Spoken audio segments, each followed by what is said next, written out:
इस लेसन को हम 4 पार्ट्स में डिवाइड करेंगे: pie charts, box plots, scatter plots and bubble plots. इस लेसन में हमारा फोकस होगा पाई चार्ट्स पे, जो कि बहुत ज़्यादा इजी है। यहाँ मैं आपको एक बार फिर कहूँगी कि अगर आपने मेरे पहले लेक्चर्स नहीं देखे, हमारे इस कोर्स का नाम है विजुअलाइजिंग डाटा, राइट। हम पाइथन में डाटा को विजुअलाइज कर रहे हैं, मैटप्लॉटलिब यूज़ कर रहे हैं, नमपाई यूज़ कर रहे हैं, पेंडास यूज़ कर रहे हैं। इसलिए ये हाईली रिकमेंडेड है कि आप पहले वाले लेक्चर ज़रूर देखें, क्योंकि ये एक सीक्वेंस में है। डाटा फाइल वही हम यूज़ करेंगे, इमिग्रेशन टू कनाडा, और उसमें हम पाई चार्ट्स बनाएंगे, राइट। कैसे बनाते हैं, काम शुरू करते हैं। और यहाँ मैंने आपके लिए यही इंफॉर्मेशन लिखी है। सबसे पहले हम डाउनलोड करेंगे और डाटा को प्रिपेयर करेंगे। तो इंपोर्ट हमारे पास जो दो इंपॉर्टेंट लाइब्रेरीज हैं, import NumPy as np, import pandas as pd. देखें, इसको मैं एग्जीक्यूट यहाँ से करवाऊंगी। एस्ट्रिक साइन का मीनिंग है ये अब रन हो रहा है, और फ्यू सेकंड में ये आपके पास सक्सेसफुली एग्जीक्यूट हो जाएगा। तो आप देखेंगे कि यहाँ नाम नंबर असाइन हो जाएगा, ये 1 हो गया, राइट। अब जैसा कि हमारी फाइल जो है, डाटा फ्रेम हमारा एक्सेल फाइल में मौजूद है, इसलिए हमें एक्सेल आरडी को इंस्टॉल करना है। उसके लिए आपने ये सिंटेक्स लिखना होगा, python-m pip install upgrade pip। इसको जब मैं एग्जीक्यूट कराती हूँ तो लेटेस्ट वर्जन आपके पास डाउनलोड हो गया, यानी यहाँ पे ये इंस्टॉल हो गया। आपने इसको चेक करना है कि वाकई में एक्सेल आरडी इंस्टॉल हो गया है, तो आप सिंपल ये प्रिंट का फंक्शन लिख के चेक कर सकते हैं, राइट। थोड़ी सी ये रिवीजन है, इसके बाद हम नया काम शुरू करेंगे। अब क्या करना है, आपने डाटा फ्रेम को नाम देना है। और ये मैं आपको लास्ट लेसन में भी काफ़ी दफ़ा ये बता चुकी हूँ, क्योंकि हम कैनेडियन इमिग्रेशन पे काम कर रहे हैं, इसलिए मैंने इस डाटा फाइल का नाम, डाटा फ्रेम का नाम can_m रखा है, यानी कैनेडियन इमिग्रेशन। और यहाँ pd.read_excel से आपने इसको रीड करना है। अगर ये CSV फाइल होगी तो यहाँ आपने CSV लिखना होगा। यहाँ आपने उसका पैथ बताना है कि कहाँ आपके पास ये फाइल स्टोर है, और इसकी एक्सटेंशन है XLSX। आर मैंने क्यों लिखा है, क्योंकि जब हम इसको रन करवाते हैं तो यहाँ पे यूनिकोड एरर आ जाती है। अब ये आपका काम है, आर को रिमूव करके आप रन करेंगे, आपके पास यूनिकोड एरर आ जाएगी, इसलिए आप इसको आर लिख दें, वो एरर आपके पास रिमूव हो जाएगी। अब आपने चेक करना है कि वाकई में ये डाटा आपके पास इंपोर्ट हो गया है। तो हम क्या करते हैं, यहाँ हम हेड फंक्शन यूज़ कर लेते हैं, तो हमें 5 टॉप रिकॉर्ड्स आपके पास शो हो जाएंगे। ये देखें, ये इंडेक्स है 0 1 2 3, ये आपके पास सारे कॉलम्स हैं। और मैं यहाँ पे आपको स्क्रॉल करके भी दिखा देती हूँ। 1980 से लेके 2013 तक का डाटा अवेलेबल है डिफरेंट कंट्रीज से, जो लोग माइग्रेट करके कनाडा आए हैं 1980 से 2013 तक।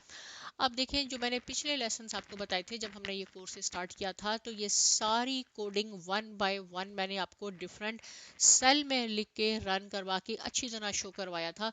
यहाँ मैंने ये सारा एक साथ एक सेल में लिख दिया है, आपको सिर्फ ये दिखाने के लिए कि आप इसको एक सेल में भी लिख के रन करवा सकते हैं। और इस तरह मेरा काम, आपका भी टाइम बच जाएगा और मेरा भी बच जाएगा, क्योंकि हम ये काफ़ी दफ़ा पहले भी डिस्कस कर चुके हैं। क्लीन करना है हमने डाटा को, ये कॉलम्स हमें नहीं चाहिए। देखें, एरिया, रीजन, यहाँ पे मैं आपको दिखा भी देती हूँ कि ये कॉलम यहाँ मौजूद है। ये एरिया है, ये रीजन है, ये डिवीजन है। जो एक्स्ट्रा कॉलम है जिसमें हम काम नहीं कर रहे, तो उसको हम डिलीट कर देंगे, और डिलीट करते हैं ड्रॉप फंक्शन से, डॉट ड्रॉप। और यहाँ पे जैसे ये है हमारे पास कंट्री, अगर मैं इसको कंट्री कह दूँ तो ये ज़्यादा सूटेबल नाम होगा बनिस्बत इसके कि ओडी नेम, राइट। यहाँ पे जैसे हमारे पास ये एरिया नेम है, अगर इसको मैं कॉन्टिनेंट कर दूँ तो ये ज़्यादा सूटेबल होगा, इसलिए हम कुछ कॉलम को रीनेम करेंगे और कुछ कॉलम जो अननेसेसरी है उसको ड्रॉप कर देंगे। आखिर में आप देखेंगे कि ईच कंट्री से 1980 से 2013 तक जितने लोग माइग्रेट होके आए हैं कनाडा, उसके अमाउंट्स लिखी हुई हैं, फिगर्स लिखी हुई हैं, सॉरी। और यहाँ पे इसका टोटल, अगर मैं कहूँ कि टोटल, पहला हमारा कंट्री अफगानिस्तान है, अफगानिस्तान से टोटल कितने आए हैं 1980 से 2013 तक, तो हमें यहाँ पे इसकी टोटल कॉलम नहीं है, तो यहाँ हम एक टोटल कॉलम भी ऐड करेंगे। और ये सब हम अच्छी तरह पहले डिस्कस कर चुके हैं, इसलिए मैंने यहाँ आपको ये एक सेल में सारी कोडिंग लिख दी है। ये सारे एक साथ अप्लाई हो जाएंगे। ड्रॉप करना है, यानी ये कॉलम्स मुझे नहीं चाहिए, वो कॉलम जो नहीं चाहिए उनको आपने कोटेशन में लिखना है, क्योंकि स्ट्रिंग डाटा टाइप है, सेपरेट करना है कॉमा से। तो ये सारे ड्रॉप हो जाएंगे। एक्सेस इज इक्वल टू 1 का क्या मीनिंग है? Axis is equal to 1 means कि हम कॉलम को ड्रॉप कर रहे हैं। अगर आप रोज को ड्रॉप करना चाहते हैं तो एक्सेस इज इक्वल टू 0 लिखेंगे। In place is equal to true का मीनिंग है ये जो भी चेंजेस होंगी आपके डाटा फ्रेम में ये परमानेंटली हो जाएंगी, यानी ये परमानेंटली डिलीट हो जाएंगे। अगर आप in place is equal to true नहीं लिखेंगे, आप करके इसको देख लें और उसके बाद अपने डाटा फ्रेम को, जो हमारा डाटा फ्रेम का नाम है can_m, इसको रन करवाएंगे तो आपको ये कॉलम्स फिर नजर आएंगे। राइट, सिर्फ इस सेल में ये डिलीट हो जाएंगे, इसलिए आपने in place is equal to true जरूर लिखना होता है।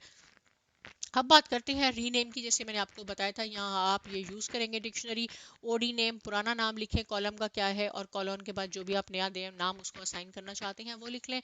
सिमिलरली ये मैंने यहाँ पे भी 2-3 कॉलम के नाम चेंज किए हैं और यहाँ से मैं आपको स्क्रॉल करके भी दिखा देती हूँ। In place is equal to true, यानी ये परमानेंटली है, परमानेंटली हमने चेंज करना है अपने डाटा फ्रेम में। For sake of consistency let's also make all columns labels of type string. Right, सबसे पहले आप क्या करके देखें, ये आपका होमवर्क है जो मैं आपको बताती जा रही हूँ। आपने करना है can_m डॉट डी टाइप्स।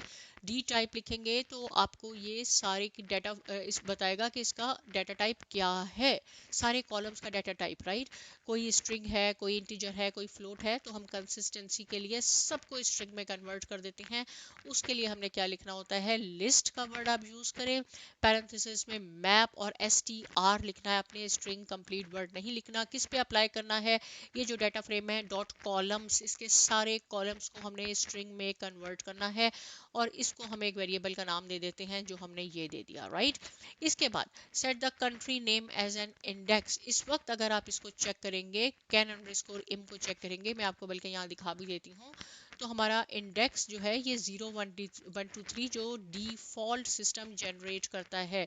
मैं कह रही हूँ ये जो कंट्री नेम है ये हमारे बन जाए इंडेक्स, तो उसके लिए आपने सेट अंडरस्कोर इंडेक्स का फंक्शन यूज करना होगा।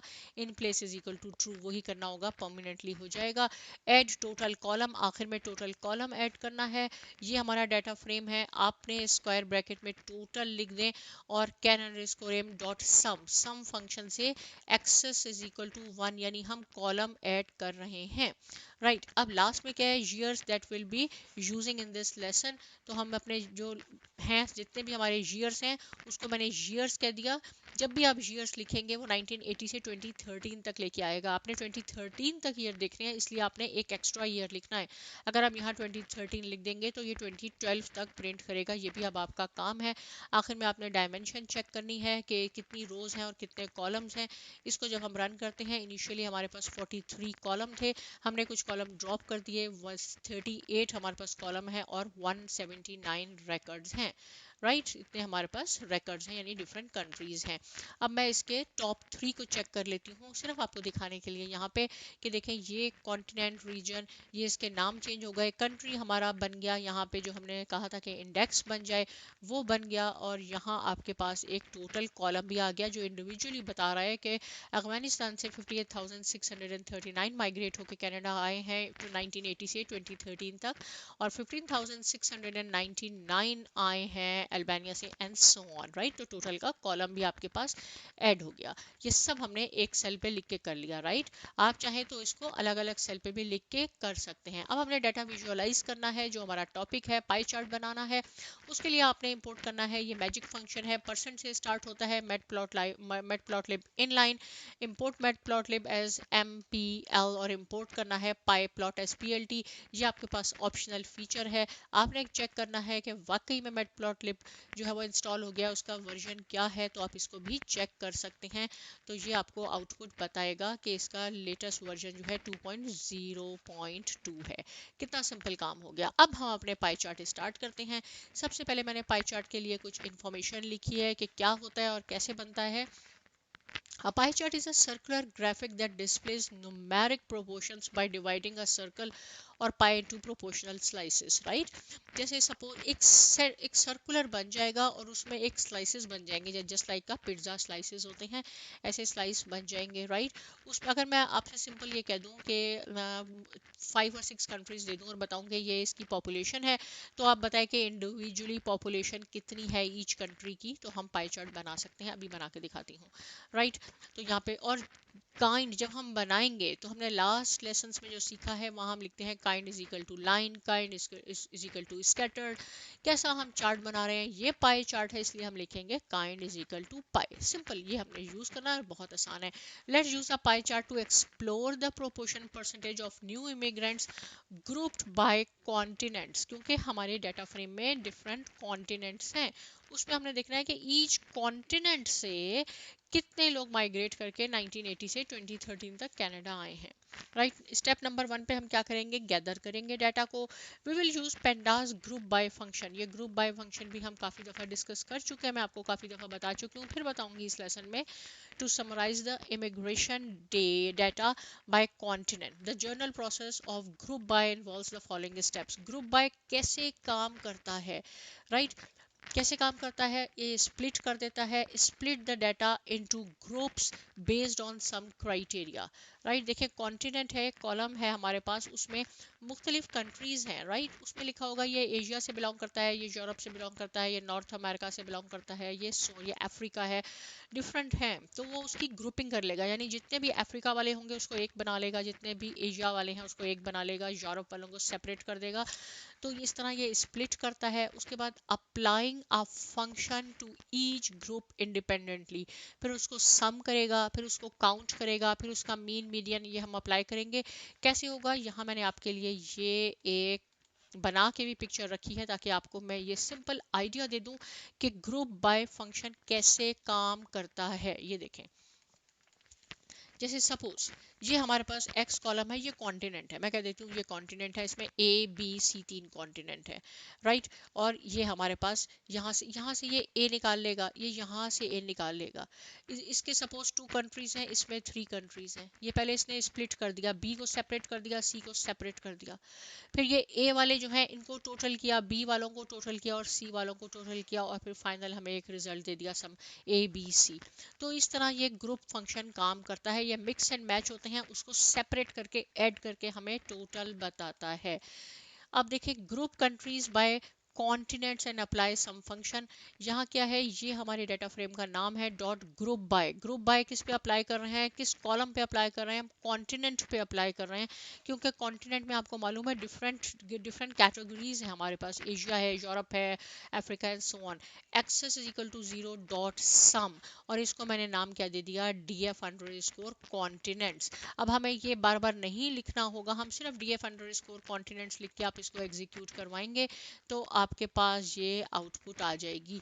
अफ्रीका, एशिया, यूरोप इंडिविजुअली आ गए। 1980 में जितने भी अफ्रीकन कंट्रीज थे उसे इतने आए, जितने भी अफ्रीकन कंट्रीज थे 1981 में इतने लोग माइग्रेट होकर कनाडा आए। सिमिलरली एशिया, यूरोप का इसने एक एक साल का टोटल आपको दे दिया। ये ग्रुप बाय फंक्शन का काम होता है। अब क्या है, प्लॉट द डाटा। अब हमने प्लॉट करना है, यानी पाई प्लॉट बनाना है। We will pass in kind is equal to pie keyword हम डालेंगे। ये जो मैंने सारी इन्फॉर्मेशन लिखी है मैं यहाँ आपको समझाऊंगी पहले, उसके बाद आप इसको बहुत आराम आराम से पढ़ेंगे तो ये सब आपको अच्छी तरह क्लियर हो जाएगा, राइट। कैसे मैंने लिखा है, ऑटो पीसीटी का मीनिंग है ऑटो परसेंट, क्रिएट परसेंट का साइन है, start angle represent starting point. अब देखिए ये जो हमारे पास डाटा था, एक चीज़ मैं आपको और दिखा देती हूँ कि सबसे पहले ये अफ्रीका था, फिर एशिया था। जिस तरह ये सीक्वेंस बना हुआ है इसी तरह हमारा पाई चार्ट भी होगा, अफ्रीका से स्टार्ट होगा। आप देखिए मैं इसका क्या मीनिंग है, डीएफ अंडरस्कोर कॉन्टिनेंट्स और टोटल पे हमने अप्लाई करना है, क्योंकि टोटल से हम सबको मिला के कहते हैं 100% और कितना परसेंट ईच कंट्री का होगा। Dot plot kind is equal to pie, क्योंकि पाई चार्ट बनाना है। फिगर साइज काफ़ी दफ़ा बता चुकी हूँ, फिगर साइज जो है 15 और 10 मैंने लिखी है, आप इसको बड़ा और छोटा खुद कर सकते हैं, ये भी आपका काम है। ये इंपॉर्टेंट है, ऑटो पीसीटी यहाँ मैंने लिखा है %1 और यहाँ मैंने लिखा है 1 एड इन परसेंटेज, राइट। अगर 100% है टोटल इमिग्रेशन लेके आए हैं तो अफ्रीका से कितने परसेंट आए हैं, 14% आए हैं। सपोज किसी कॉन्टिनेंट से 20% आए हैं, तो ये आपको परसेंट में आंसर देगा। लेकिन इसका क्या मीनिंग है, ये जो मैंने 1 यहाँ लिख दिया, यहाँ आप 0 भी लिख सकते हैं, 1 भी लिख सकते हैं, 2 भी लिख सकते हैं, 3 आपकी मर्जी है। 1 का मीनिंग है कि डेसिमल के बाद आपको सिर्फ एक नंबर बताएगा, जैसे 14.1, जैसे 30.2 एक बताएगा। आप चाहें तो इसको जीरो कर सकते हैं, आपने इसको जीरो कर लिया तो ये होल नंबर में बताएगा बस 14%, 13%, राइट। 2 पे भी आपको करके दिखाती हूँ। स्टार्ट एंगल है 30 से ये स्टार्ट करेगा, जो कि अफ्रीका है हमारा। शेडो भी इसका होगा, ये हमने कहा है कि पीएलटी टाइटल इसका ये हो और एक्स एक्स ये हो। इसको मैं रन करती हूँ, एग्जीक्यूट करवाती हूँ, फिर हम इसको और ज़्यादा अच्छी तरह डिस्कस करते हैं। देखें, ये तो इसका लेबल आ गया जो बताया था मैंने आपको। अब क्योंकि मैंने वहां 0 सेट कर दिया, यहाँ मैंने ये 0 सेट कर दिया, तो इट मीन्स कि ये आपको होल नंबर में बताएगा। अफ्रीका 14%, एशिया 41%, यानी 100% में से 14% अफ्रीका से आए हैं 1980 से 2013 तक, 41% एशिया से आए हैं, 24% आपके पास आए हैं, थर्ड आपके पास था यूरोप एंड सो ऑन। और ये जो shadow is equal to true किया था, देखें इसको नाइसली, ये आपको शेडो भी इसका नजर आ रहा है। और जो मैंने लिखा था कि रोटेशन, राइट, ये अफ्रीका पे अप्लाई हुआ था 30 डिग्री। अब हम इसको चेंज करते हैं, मैं आपको थोड़ा सा बताती हूँ, बाकी प्रैक्टिस आपने खुद करनी है। इसको अगर मैं यहाँ 2 कर दूँ तो ये आपको होल नंबर में परसेंटेज नहीं बताएगा, 2 डेसिमल तक बताएगा। इसको मैं 90 यहाँ कर देती हूँ, shadow is equal to true है, शेडो आएगा इसका, राइट। इसको आप रन करके देखें तो अब देखेंगे कि अफ्रीका आपका ये 90 डिग्री पे आ गया। लास्ट टाइम ये यहाँ था, रेड वाला आपका पोर्शन जो था, स्लाइस यहाँ था। अब आपने इसकी प्रैक्टिस करनी है 2-3 बार, ताकि और ज़्यादा क्लियर हो जाए। और देखिए ये मैंने 2 कर दिया था, इसलिए ये आपको 2 डेसिमल तक आंसर बता रहा है। लेकिन यहाँ पे थोड़ी सी ओवरलैपिंग भी हो रही है, ये इतना ज़्यादा क्लियर हमें शो नहीं कर रहा। इसका भी आपको मालूम हो गया कि कैसे करते हैं।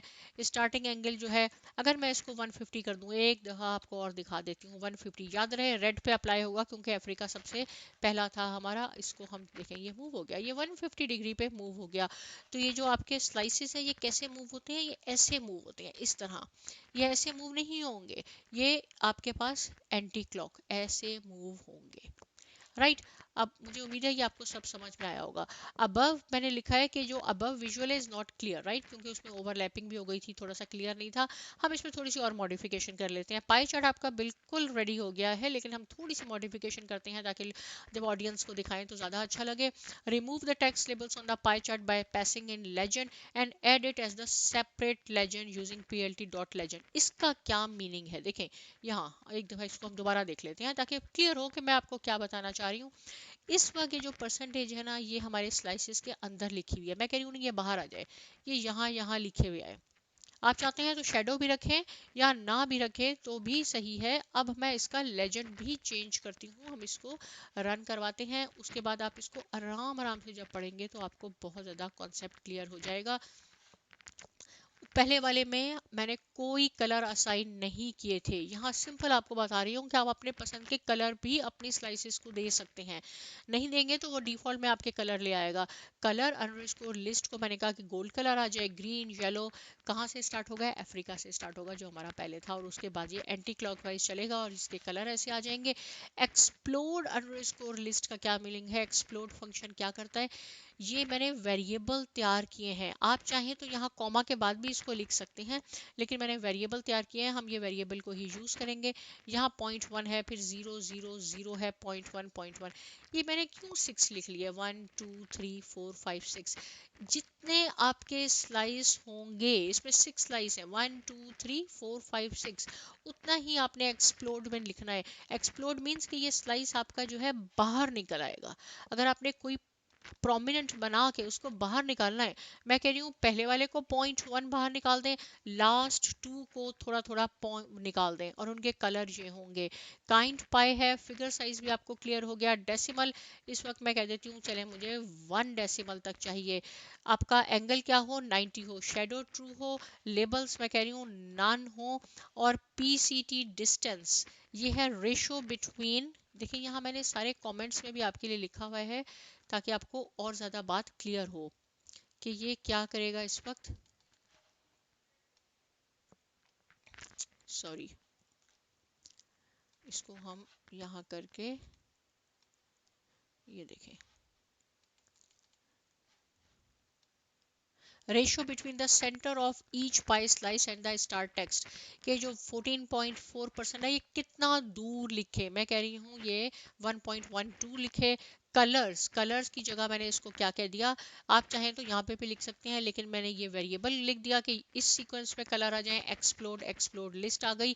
और यहाँ पे हमने क्या लिखा, plt डॉट टेक्स्ट इमिग्रेशन, ये कितना दूर हो, ये जो हमारा हेडिंग है ये कितनी दूर हो, इसको मैं रन करवाती हूँ एक दफ़ा, फिर आपको मालूम हो जाएगा। देखें एक्सप्लोड से ये आपके बाहर निकल आए, राइट, ये स्लाइस जो हमने कहे थे।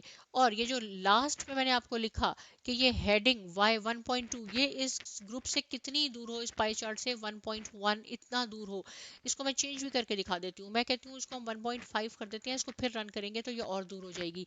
ये जो है ये कितने, देखिए आप इस स्लाइस पे नहीं लिखे हुए, ये बाहर लिखे हुए हैं। लेजेंड, लेजेंड भी मैंने कहा कि हमारा यहाँ पे लेजेंड बन जाए, लेजेंड भी हमारा सेपरेट बन गया है। तो ये यहाँ से चेंज होगा। अगर मैं इसको कह देती हूँ ना कि ये और दूर हो जाए 1.5, तो द रेशो बिटवीन सेंटर से लेके ये जो नंबर लिखे हुए हैं परसेंटेज, ये कितने दूर हों, ये देखें ये अब और दूर हो जाएंगे। इसको हम रन करते हैं और ये वाला जो है ये भी आपके से काफ़ी, क्योंकि मैंने इसकी रेशो इंक्रीज कर दिया, ये यहाँ आ गया, ये यहाँ आ गया।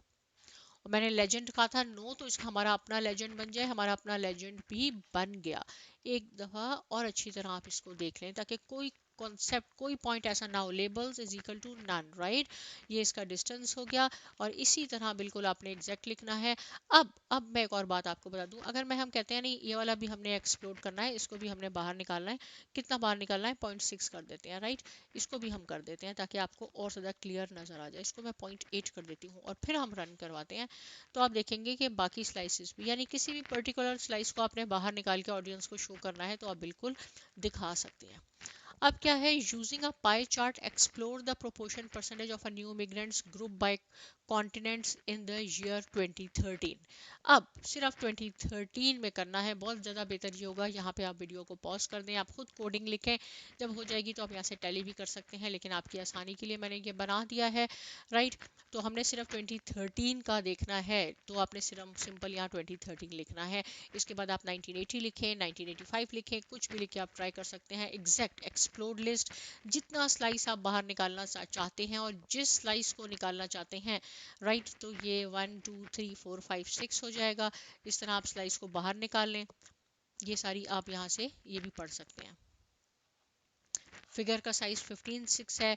ये मैं कह रही हूँ इस वक्त मुझे 0 चाहिए, मुझे होल नंबर में चाहिए। स्टार्टिंग एंगल 90 डिग्री है, इसको हम कितना बना देते हैं, इसको हम 150 कर देते हैं, राइट। शेडो भी हमें चाहिए, लेबर ये कितना दूर होना चाहिए, यानी जो परसेंटेज है वो हमारे स्लाइस के सेंटर से कितनी दूर होनी चाहिए, सब लिख के इस तरह हम इसको एग्जीक्यूट करवाते हैं। तो आप देखेंगे एक बहुत ज़्यादा नाइस हमारे पास इसका स्लाइस भी बड़ा, ये भी बड़ा हो गया और ये एग्जैक्ट आ गया, राइट, ओके। अब समटाइम्स ऐसे होता है कि ये सर्कल में आना चाहिए, ये सर्कल नहीं है, ये ओवल शेप है, तो आपने इसके लिए क्या लिखना होगा, सिंपल plt डॉट शो यहाँ लिखेंगे तो ये बिल्कुल सर्कल में आपके पास पाई चार्ट आ जाएगा। और ये नेक्स्ट है, इसके बाद देखें प्लॉट काइंड, क्या मैंने इसमें एडिशन की है, इसमें मैंने आपको बताया कि हम लेजेंड को कहाँ सेट कर सकते हैं, अपर राइट पे कर सकते हैं, अपर लेफ्ट में कर सकते हैं, सेंटर में कर सकते हैं। थोड़ा सा हमने इसको चेंज किया है और इसको जब रन करवाएंगे तो आप देखेंगे कि लेजेंड हमारे पास यहाँ आ गया। अगर मैं इसको चाहूँ तो हम इसको अपर लेफ्ट करके भी आप ट्राई कर सकते हैं, आप सेंटर करके भी ट्राई कर सकते हैं, तो ये आपके पास यहाँ आ गया, लेफ्ट में आ गया। कितना सिंपल हो गया, राइट। मुझे पूरी उम्मीद है कि ये लेसन आपको अच्छी तरह समझ में आ गया होगा। नेक्स्ट लेसन में हम बॉक्स प्लॉट्स को डिस्कस करेंगे। साइमा एकेडमी को सब्सक्राइब कीजिए, शेयर कीजिए और बहुत शुक्रिया।